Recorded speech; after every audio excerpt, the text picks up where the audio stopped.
있겠습니다.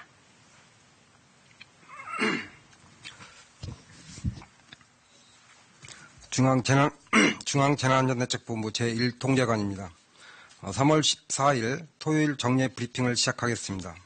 금일 0시 기준 코로나19로 격리 치료 중인 환자는 7,300여 명이며 714명의 환자가 완치되어 격리 해제되었고 72분이 사망하셨습니다.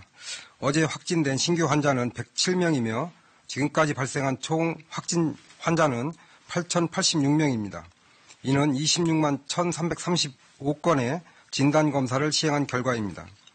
오늘 정세균 총리 주재로 열린 중대본 회의에서는 금융 관련 콜센터 방역 강화 계획, 시도별 코로나19 대응 상황 및 조치 계획 등이 논의되었습니다. 정세균 총리는 국민 모두가 코로나19의 대응에 동참하면서 모인 약 1,600억 원의 국민 성금이 필요한 곳에 신속하게 전달될 수 있도록 당부하고 불편을 감수하고 성숙한 시민의식을 발휘해 주신 국민들께 감사를 표명하셨습니다. 이와 함께 대구 경북의 상황이 다소 잦아들었지만 집단 감염이 중요한 위험 요소로 부각되고 있으며 해외로부터의 감염병 유입도 막아야 하는 상황이어서 효과적인 방역 대체 방안을 마련해 실천해야 한다고 강조하셨습니다. 감염병 특별관리지역인 대구 경북 지역 방역조치 상황에 대해서 설명드리겠습니다. 감염병 특별관리지역인 대구 경북의 경우 신규 환자는 대구 62명, 경북 6명입니다. 대구의 경우 평균 500여 명 내외의 확진 환자가 발생하던 일주일 전에 비해서 신규 환자 수가 최근 3일간 두 자릿수로 감소했습니다. 경북의 경우에도 최근 3일간 신규 환자 수가 한 자릿수로 유지하고 있습니다. 이는 신천지 신도에 대한 진단검사가 거의 마무리되고 적극적인 방역 조치를 통해 대구 경북의 상황이 다소 안정적으로 진행되고 있음을 보여주고 있습니다. 정부는 경증 환자들의 건강을 의료적으로 모니터링하면서 생활할 수 있는 생활치료센터를 확충해왔습니다. 3월 2일 중앙교육연수원을 시작으로 현재 16개의 생활치료센터를 운영하고 있으며 3월 13일 기준 2,707명의 대구 경북 지역 경증 환자가 입소하여 생활하고 계십니다. 병원에 입원이 필요하지 않은 경증 환자분들이 생활치료센터에 입소하여 생활하게 되면서 일주일 전 약 2,000명대였던 대구 지역 자택 대기 환자 수가 지금은 약 400명대로 감소하였습니다. 병원에 입원해 있던 경증 환자 90여 명이 생활치료센터로 입소하면서 입원이 필요한 중등도 이상의 환자들을 병원에서 치료할 수 있도록 하는 계기가 되었습니다. 이는 대구 시민들의 협조와 배려, 의료 관계자들의 노력, 자원봉사자분들의 헌신의 결과이며 방역 당국으로서 깊은 감사의 말씀을 드립니다. 서울 구로 지역 콜센터 방역조치 상황과 은행과 보험사 등 금융권 콜센터 방역 강화 계획에 대해서 설명드리겠습니다. 3월 13일 20시 기준으로 115명의 환자가 구로 지역 콜센터와 관련하여 확진되었으며 콜센터 직원이 82명, 직원의 가족 및 지인 등은 33명으로 파악되고 있습니다. 방역 당국은 수도권의 추가적인 지역 전파를 막기 위해 서울, 인천, 경기 등 광역지자체와 정보 공유와 협력 체계를 유지하고 있습니다. 아울러 서울, 인천, 경기 지역에 어제까지 국공립병원을 중심으로 약 1,200여 개의 감염병 병상을 확보하였으며 각 지자체는 생활치료센터도 개소를 준비 중으로 다음 주 초부터 센터를 운영할 수 있을 것으로 예상하고 있습니다. 정부는 코로나19 예방을 위한 사업장 집중관리 지침을 마련하여 시행 중에 있습니다. 오늘 회의에서는 콜센터의 규모가 큰 금융권 콜센터에 대한 점검이 이루어졌습니다. 금융권 콜센터는 전국에 701개로 약 6만 3천여 명이 근무하고 있는 것으로 확인되었습니다. 밀집도가 높고 비말 전파 가능성이 큰 콜센터 사업장에서의 방역 대책을 한층 강화하기 위해서 어제 금융권과 금융당국과 전 금융권이 함께 논의하여 금융권 콜센터의 코로나19 감염 예방 대책을 발표하였습니다. 금융당국은 상담원 3교대 근무, 재택근무 등을 적극 활용하여 사업장 내 밀집도를 기존 대비 절반 이하로 낮출 것을 권고하는 것과 함께 교대 근무 등으로 직원들이 불이익을 받지 않도록 고용 유지 및 소득 안정을 위해 최대한 노력해 줄 것을 요청하였습니다. 금융당국의 지침에 따라 각 지자체는 지침이 이행될 수 있도록 현장 점검을 진행할 계획입니다. 금융당국은 방역대책 이행 과정에서 상담 대기 시간 증가 등으로 인해 국민 불편이 발생할 수 있으므로 시급하지 않은 상담이나 민원 전화는 최대한 자제해 주실 것을 당부하였습니다. 세종 정부청사 방역조치 상황에 대해서 설명드리겠습니다.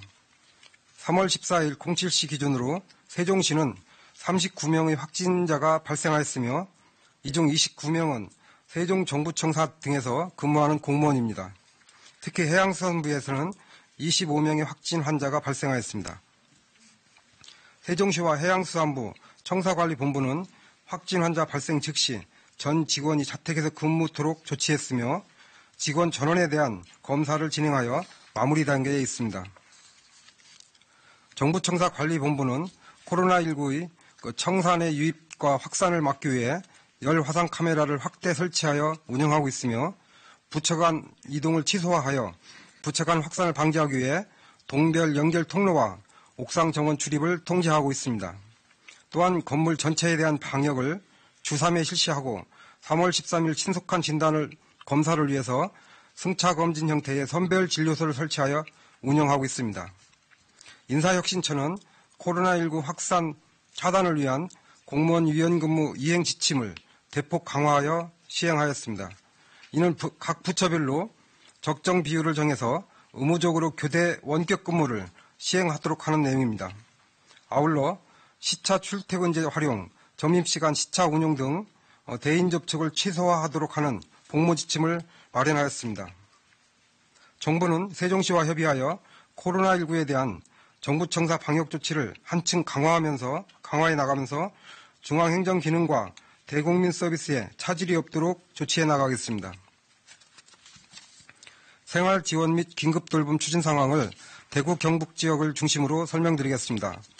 정부는 코로나19로 인해 어려움을 겪거나 긴급하게 돌봄이 필요한 경우 도움을 드리고자 생활 지원과 긴급 돌봄을 제공하고 있습니다. 코로나19로 인해 가구원이 격리된 경우 지원하는 생활지원비는 읍면동 주민센터에서 신청할 수 있으며 격리된 근로자에게 유급휴가를 제공한 사업주를 지원하기 위한 유급휴가비는 국민연금공단 전국지사에서 신청을 받고 있습니다. 코로나19로 인한 피해가 큰 대구 경북 지역의 경우 생활지원비와 유급휴가비 신청이 총 1,772건 접수되었으며 향후 더 증가할 것으로 예상하고 있습니다. 이와 함께 보호자가 코로나19 확진으로 입원하거나 격리된 경우 집에 홀로 남겨진 아동, 노인, 장애인 등 돌봄이 필요한 분들을 위해 긴급 돌봄을 제공하고 있습니다. 지금까지 대구 경북 98건 등 총 164건의 긴급 돌봄을 제공하고 있습니다. 특히 대구시 사회서비스원에서는 코로나19로 인한 돌봄 공백을 촘촘히 메우기 위해 별도의 긴급 돌봄 서비스 지원단을 구축하였고 전국 각지에서 달려와 주신 요양보호사, 장애인 활동 지원사 등 돌봄 봉사자분들이 기존의 시설 종사자의 확진 등으로 서비스가 중단된 요양시설, 병원, 돌봄 필요 가정 등에서 긴급 돌봄을 제공하고 계십니다. 돌봄이 필요한 분들을 위해 먼 곳에서 흔쾌히 달려와 주신 분들께 감사드립니다. 정부는 코로나19의 지역사회 확산 방지를 위하여 최선을 다해 노력하고 있습니다. 확진 환자 수가 조금 줄어들고 있지만 아직 안심할 수 있는 상황이 아닙니다. 오히려 전국 콜센터와 의료기관, 요양원 등에서 산발적으로 발생하고 있는 집단 감염이 전국적 유행으로 확산되지 않도록 하면서 해외로부터의 유입도 막아야 하는 엄중한 시기입니다.